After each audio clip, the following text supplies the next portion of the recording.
So hello and welcome back everyone to my channel. तो आज से हम शुरू करने जा रहे हैं exercise 1B of chapter 1 that is the number system. इसके बारे में मैं 2 वीडियोस ऑलरेडी बना चुकी हूँ। तो पहले वीडियो में मैंने नंबर सिस्टम के की पॉइंट्स के बारे में बताया था, उसकी बेसिक इन्फॉर्मेशन दी थी, और दूसरे वाले वीडियो में मैंने एक्सरसाइज 1A सॉल्व की थी। तो यानी इसकी हम फर्स्ट एक्सरसाइज ऑलरेडी कर चुके हैं। अब हम करेंगे 1B से शुरू, जिसमें 2 ही क्वेश्चन है, तो छोटी सी एक्सरसाइज है, जल्दी ख़त्म हो जाएगी। जिसमें पहला क्वेश्चन है अरेंज इन डिसेंडिंग ऑर्डर। तो डिसेंडिंग ऑर्डर का मतलब हमें पता है क्या होता है, ग्रेटेस्ट टू स्मॉलेस्ट, यानी बड़े से छोटा। यानी कि सबसे जो बड़ा नंबर होता है वो हम पहले लिखते हैं और सबसे लास्ट में सबसे छोटा नंबर लिखते हैं। तो यहाँ पे हमें कुछ नंबर्स दिए गए हैं पहले वाले पार्ट में। तो हमें दिया गया है 1,999,888, then 1,704,382, then 2,001,755, then 1,702,497, then 2,012,00, and last में हमें दिया गया है 1,712,040। तो डिसेंडिंग ऑर्डर में अरेंज करने के लिए हमें पहले यहाँ पर हर एक नंबर के डिजिट्स को काउंट करना होगा। जैसे कि जो पहला वाला नंबर है उसमें कितने डिजिट है, 1 2 3 4 5 6, तो इसमें 6 डिजिट्स हैं। सेकंड नंबर में है 1 2 3 4 5 6 7, इसमें 7 डिजिट्स हैं। तो अब बताओ कोई 7 डिजिट का नंबर बड़ा होगा या 6 डिजिट का नंबर? ऑफ कोर्स 7 डिजिट का नंबर बड़ा होगा। इट नो मैटर्स कि जो नंबर है वो 19 से शुरू हो रहा है या फिर 17 से, आपको यहाँ पे डिजिट्स को काउंट करना होता है। थर्ड नंबर में 1 2 3 4 5 6 डिजिट्स है। देन फोर्थ वाले नंबर में 1 2 3 4 5 6 7 डिजिट्स है। देन इसके बाद है 1 2 3 4 5 6 डिजिट्स। Then 1 2 3 4 5 6 7 digits. तो अब जो 7 डिजिट्स वाले नंबर हैं, यानी हमारे पास टोटल 3 ऐसे नंबर हैं जो 7 डिजिट के हैं। तो अब हम उनको कंपेयर करेंगे एंड उसमें हम देखेंगे कि कौन सा बड़ा है। तो हम यहाँ पर देख सकते हैं दोनों में 1 7 के बाद 0 आ रहा है दोनों में, बट जो थर्ड वाला है उसमें 1 7 के बाद 1 आ रहा है। सो ऑफकोर्स जो ये वाला है ये बड़ा होगा, तो इसे हम पहले लिखेंगे, यानी फर्स्ट नंबर पर इसे लिखेंगे। देन आ रहा है 1704 पहले वाले में, दूसरे वाले में आ रहा है 1702। सो 4 इज़ ग्रेटर देन 2, तो हम जो 1704382 वाला नंबर है उसे सेकंड नंबर पर लिखेंगे। देन ये वाला ऑटोमेटिकली थर्ड नंबर पे हो जाएगा। एंड देन सिमिलरली हम 6 डिजिट वाले नंबर्स को कंपेयर करेंगे, और उन्हें कंपेयर करने के बाद हमारा आंसर आ जाएगा जो है सबसे जो बड़ा नंबर है, दैट इज़ 1712040। उसके बाद है 1704384। उसके बाद है 1702497। उसके बाद है 2012000, देन 2,00175, एंड जो सबसे छोटा नंबर है that is 1,999,888। I hope you all got it. Next question is that we have to arrange in ascending order. तो असेंडिंग का मतलब होता है स्मॉलेस्ट टू ग्रेटेस्ट, यानी छोटे से बड़ा। तो सबसे पहले हम देखेंगे कि जो स्मॉलेस्ट नंबर है, यानी जिस नंबर में सबसे कम डिजिट है उसे हम सबसे पहले लिखेंगे और सबसे बड़े नंबर को सबसे लास्ट में। तो सब पहले वाले नंबर में जो नंबर ऑफ डिजिट्स है वो है 1 2 3 4 5 6 7 डिजिट्स है। सेकंड नंबर में 1 2 3 4 5 6 डिजिट्स।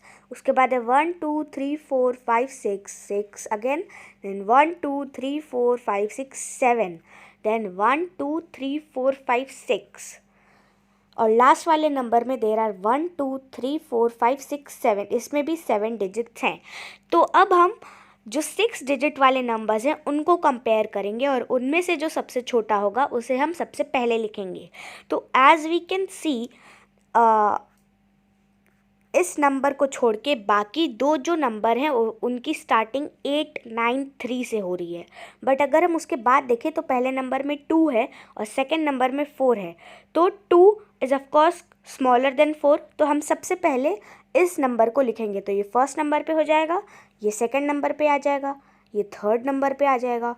फोर्थ नंबर के लिए अब हम 7 डिजिट वाले नंबर्स को कंपेयर करेंगे, और उनको कंपेयर करने के बाद हम असेंडिंग ऑर्डर में उनको अरेंज करके लिख देंगे और हमारा आंसर आ जाएगा। Now we will start exercise 1D, जिसका पहला क्वेश्चन है राउंड टू द नियरेस्ट 10, यानी अब हमें 10 से एस्टिमेट करना है, जिसका पहला पार्ट है 3869। अब क्योंकि हमें 10 से राउंड ऑफ करना है, नियरेस्ट 10 से, तो हम टेंस की डिजिट देखेंगे, यानी टेंस की जो प्लेस वैल्यू है वो देखेंगे और बाकी के जो फर्स्ट 2 डिजिट्स है उन्हें एज इट इज लिख लेंगे। एंड देन हम देखेंगे जो टेंस की प्लेस वैल्यू है, जहाँ पर हमें दिया गया है 60 और वहाँ पर दिया गया है वंस की जगह पर 9, तो ये हो गया 69, जो कि 70 से पास है, 70 से ज़्यादा क्लोज है, राइट, 60 से ज़्यादा क्लोज नहीं है। तो आंसर हमारा हो जाएगा 3870, ये हो जाएगा 3870। बट अगर 69 की जगह 64 होता तो वो नियरेस्ट 60 में जाता, क्योंकि one thing you have to remember, अगर कोई भी नंबर लाइक 60, अगर हम मान लो 64 है तो वो 65 से पहले है, तो वो 60 के नियर है। वहीं अगर कोई नंबर 65 है या 65 के बाद है तो वो आगे राउंड ऑफ होगा, यानी वो 70 में राउंड ऑफ होगा। सेम गोज़ विथ कोई भी नंबर ले लो आप 85, तो वो 90 में राउंड ऑफ होगा। अगर आप लोगे 83 तो वो 80 में राउंड ऑफ होगा। So I hope you all got it. अब इसी का सेकेंड पार्ट है जो कह रहा है 16,378। तो अब हम नियरेस्ट 10 कर रहे हैं, ठीक है, तो हम क्या करेंगे, first 3 digits as it is लिख लेंगे और हम फोकस करेंगे 78 पर, जो कि 75 से ज़्यादा है, तो ये एस्टिमेट हो जाएगा नियरेस्ट 80 की तरफ, राइट। तो हमारा आंसर हो जाएगा 16,380। Second question says that now we have to round to the nearest 100. अब हमें 10 की जगह 100 से एस्टिमेट करना है। तो पहला क्वेश्चन कह रहा है 43,126। तो इसमें क्या करेंगे, क्योंकि 100 से राउंड ऑफ करना है, तो जो स्टार्टिंग की 2 डिजिट्स है 4 और 3, उसे एज इट इज लिख लेंगे और हम अब यहाँ पर देखेंगे 126, जो कि 150 से छोटा है, राइट। तो 150 से छोटा है तो हम क्या करेंगे कि इसे हम 100 की तरफ, लाइक 100 से इसे एस्टिमेट करेंगे, तो आ जाएगा 100, ये हो जाएगा 43,100, क्योंकि 126 150 से छोटा है, राइट। इसी का सेकेंड पार्ट है 98,165 का। तो अगर हम देखें तो ये चीज़ तो हमें करनी है, जो प्लेस वैल्यू है, फॉर एग्जांपल 100 से अभी हम कर रहे हैं एस्टिमेट, तो 100 की प्लेस वैल्यू छोड़ के जो स्टार्टिंग की जितनी भी डिजिट है उसे एज इट इज़ लिख लेंगे, जैसे कि 98। अब हम देखेंगे कि यहाँ पर दिया गया है 165, जो कि 150 से ज़्यादा है, राइट। तो ये हो जाएगा राउंड ऑफ टू नियरेस्ट 100 में, जो पहुंच जाएगा 200, तो ये हो जाएगा 98,200। आई hope you all got it. तो अब थर्ड क्वेश्चन में हमें 1000 से एस्टिमेट करना है, राउंड टू नियरेस्ट 1000, जिसका पहला पार्ट है ऑफ 16,719। तो यहाँ पर हम क्या करेंगे कि जो पहली डिजिट है उसमें कोई चेंजेस नहीं है, उसे एज इट इज़ लिख लेंगे। अब देखेंगे हम 67, अगर मान लो बहुत ज़्यादा बड़े बड़े नंबर है, बहुत सारे डिजिट्स के हैं, तो आपको सिर्फ स्टार्टिंग की 2 डिजिट देखनी है, ठीक है। तो बॉक्स के अंदर है 67, जो कि 70 से ज़्यादा पास है, तो हम 70 लिख लेंगे और बाकी के दो जो हमारी प्लेसेस बची हैं 1 और 6 की, यानी 16 की, उसकी जगह सिंपली 2 ज़ीरोज़ पुट कर देंगे। सो वेरी सिंपल, तो ये हो जाएगा 17,000, सिंपल।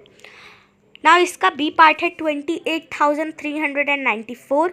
तो यहाँ पर हम 2 को एज इट इज़ लिख लेंगे and now 83 is nearest to 80, right. तो 83 80 से नियरेस्ट है, क्योंकि ये 85 से कम है, तो हम 80 लिख लेंगे एंड बाकी के बचे 2 ज़ीरोज़ हम पुट कर देंगे, तो सिंपली ये हो जाएगा 28,000। फोर्थ क्वेश्चन कहता है राउंड टू द नियरेस्ट 10,000। अब हमें 10,000 से नियरेस्ट वही राउंड ऑफ करना है। तो इसका पहला पार्ट है ऑफ 34,890। तो ये पूरा बॉक्स में आएगा, क्योंकि वी कैन सी कि ये 34,890 है और हमें यहाँ पर 10,000 से राउंड ऑफ करना है। तो अब हम देखेंगे स्टार्टिंग की दो डिजिट्स जो है 34, जो कि 35 से कम है, तो ये हो जाएगा 30 एंड बाकी की रिमेनिंग 3 ज़ीरोस हम पुट कर देंगे, तो ये हो जाएगा 30,000। इसका जो नेक्स्ट पार्ट है वो है ऑफ 2,72,685। तो हम 2 को एज इट इज़ लिख लेंगे एंड अब हम देखेंगे 72,000 जो है वो 75,000 से कम है, यानी 75 से कम है, तो ये हो जाएगा 70 के पास, 70 से ज़्यादा क्लोज है तो हम 70 लिख देंगे एंड बाकी के बचे जो 3 ज़ीरोज़ हैं 685, उनकी प्लेस की जगह हम जो बाकी के बचे 3 ज़ीरोज़ हैं वो पुट कर देंगे एंड सिंपली हमारा आंसर आ जाएगा। Now estimate the sum to the nearest 10। Sum क्या होता है, जब हम कोई भी नंबर को ऐड करते हैं तो उनका जो आंसर होता है that is called the sum, we all know. तो पहला क्वेश्चन है 463 प्लस 182। सिंपली 463 को 10 से राउंड ऑफ करना है, तो 63 देखेंगे जो कि 60 से नियरेस्ट है, तो हो जाएगा 460। और सेकंड नंबर में 182, तो 82 नियरेस्ट 80 है, मतलब वो 80 के ज़्यादा पास है, तो हो जाएगा 180। इनको ऐड करेंगे तो आंसर आ जाएगा 640, सिंपल। इसी का सेकंड पार्ट देख लेते हैं जो है 538 प्लस 276।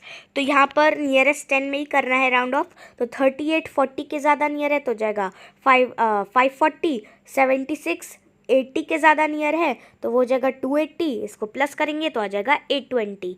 एक चीज़ इसमें बस आपको याद करनी है कि आप एस्टिमेशन पहले करते हो और बाद में जो भी आपको दिया जाता है वो आप करते हो। जैसे यहाँ पर हमें दिया है सम, हमें इनका सम करना है, तो पहले एस्टिमेशन करेंगे बाद में सम करेंगे। अगर आप पहले सम कर दोगे और बाद में उसे एस्टिमेट करोगे तो आपका आंसर अलग भी आ सकता है। फॉर एग्ज़ाम्पल अगर हम 538 प्लस 276 करें तो हमारा आंसर आ जाएगा 14, 11, 6 प्लस 2 हो जाएगा हमारा 8, तो हमारा आंसर आएगा 814। और 14 जो है 15 के पहले है तो वो हो जाएगा नियरेस्ट 10 में कन्वर्ट, तो वो हो जाएगा 810, राइट। बट हमारा आंसर क्या आ रहा है 820। So always you have to do the estimation first और उसके बाद ही आप ऐड या फिर आपको कोई भी डिफरेंस निकालना है, प्रोडक्ट निकालना है, आप बाद में करोगे, वरना आपका आंसर गलत भी आ सकता है। This you have to remember. Now जो अब नेक्स्ट क्वेश्चन कह रहा है वो कह रहा है कि estimate each sum to the nearest 100। Same चीज़ करनी है, बस नियरेस्ट 10 की जगह पर हमें 100 से राउंड ऑफ करना है। पहला क्वेश्चन है 5130 का प्लस 1410 का। तो इसमें 100 से एस्टिमेट करने के लिए हम जो पहला नंबर है उसे एज इट इज़ लिख लेंगे 5, 130 100 के ज़्यादा क्लोज है तो 100 लिख लेंगे, तो पहला डिजिट 1, देन जो 41 है वो 40 के ज़्यादा क्लोज है, यानी 410 400 के ज़्यादा क्लोज है तो हम उसे 400 लिख लेंगे, और अगर इनको ऐड करेंगे तो हमारा आंसर आ जाएगा 6500। इसी का एक और पार्ट है ऑफ 10,083 प्लस 29,380। तो सेम वे से करना है हमें, बाकी की लाइक जो फर्स्ट डिजिट्स हैं उन्हें हम एज इट इज़ लिख लेंगे, देन राउंड ऑफ करेंगे एंड देन उनको ऐड कर देंगे, सिंपल। इसके बाद जो क्वेश्चन है वो है estimate each sum to the nearest 1000। तो अभी हमें यहाँ पर नियरेस्ट 1000 से एस्टिमेट करना है। अभी तक हमने 10 और 100 से किया था। तो जो पहला क्वेश्चन है वो है 46,703 प्लस 11,375। तो यहाँ पर हम नियरेस्ट 1000 में कर रहे हैं, राइट। तो हम यहाँ पर जो पहली डिजिट है दैट इज़ 4 उसे छोड़ देंगे एंड बाद में लाइक जो पहली डिजिट होती है हमेशा हम उसे एज इट इज़ लिख लेते हैं। नाउ हम देखेंगे 1000 की प्लेस जहाँ पर आ रहा है 67, जो कि 70 से ज़्यादा क्लोज है, तो हम यहाँ पर 70 लिख देंगे, बाकी दो remaining zeros as it is लिख लेंगे। नाउ सेकेंड नंबर के लिए 1 एज इट इज़ लिख लेंगे, देन जो 13 है वो 10 के ज़्यादा नियर है तो 10 लिख लेंगे, एंड बाकी के 2 रिमेनिंग ज़ीरोज़ हम एज इट इज़ पुट कर देंगे। अब इनको ऐड करेंगे तो हमारा आंसर आ जाएगा 58,000 हमारा आंसर आएगा। तो यहाँ पर हमें सिंपली पहले इसको एस्टिमेट करना है एंड देन ऐड करना है। वहीं यहाँ पर अगर डिफरेंस होता तो हम क्या करते, पहले उसका जो एस्टिमेटेड आंसर है वो निकालते एंड देन उनको सब्ट्रैक्ट करते। प्रोडक्ट होता तो एस्टिमेटेड आंसर निकालते एंड देन उनको मल्टीप्लाई करते। So this is how you can do estimation questions. तो इस वीडियो में हमने सीखा कि हम कैसे कोई भी नंबर को नियरेस्ट 10 से एस्टिमेट कर सकते हैं, नियरेस्ट 100 से कर सकते हैं, नियरेस्ट 1000 से कर सकते हैं। अब उनको हमने एस्टिमेट कर लिया तो उनके सम हमने निकाल के देखे हैं और उसी तरह से हम उनके डिफरेंस भी निकाल सकते हैं। So that's it for today's video. We will meet again in the next video. Till then, take care, bye bye, and stay updated.